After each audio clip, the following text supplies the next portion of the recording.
The latest issue of VJUMP gave us some spoilers of cards that are yet to be revealed officially, so let's go ahead and take a gander at some of them. First off, we're getting a new Balde. This one's a green level 3, cost 3 G-Gen unit with 4/3 and no links. During your turn, all other level 3 G-Gen units gain +1 AP.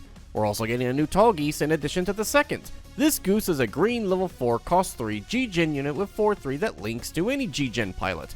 On deployment, you can develop 2 to give 1 friendly G-Gen unit breach 1 for the turn.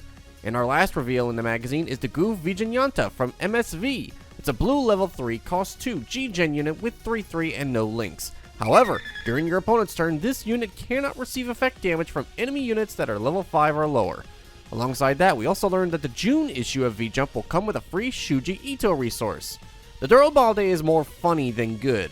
Once again, I don't like cards that are a full turn of resources on curve, and that effect applies to all other G-Gen units, not just your own. So if you're in a 2v2 with a partner also using G-Gen, cool. But if your opponents also happen to be insane enough to run it, then you're swinging uphill. At least it's only level 3 units and not level 3 or lower.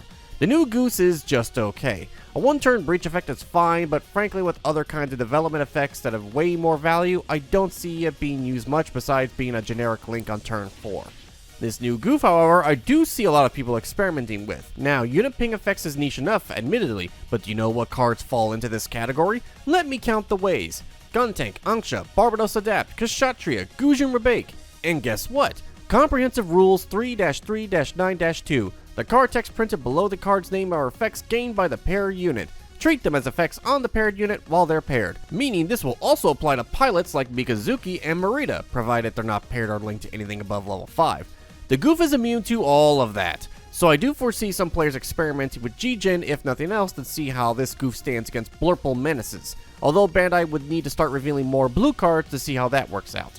As for today's GDO5 art tease, wow, once again another curveball turned so sideways it's making a tornado on the way to the batter's box. It's the return of the Bio CPU boys in Calamity and Raider Gundam. Seeing these two make a comeback could potentially mean that Phantom Pain might actually make a proper appearance in GDO5 as well, which again makes things a bit crowded. And before someone gets about it in my comments again, Bio CPU is the generic term for both groups of these kids. The original trio were called Boosted Men and the Phantom Pain kids are enhanced. They're both basically Seed Cyber new types with different hardware. Either way, big questions being what color? Will they share space with Orb? Well, that would be hilarious. Although we might be even seeing the Destroy Gundam now with hindsight looking at the Destiny here charging against something that can shoot 5 beam particles at once, like a hand. I am low-key excited for the Bio CPU stuff, because if I can't have proper Cyber new type support, I'll take these.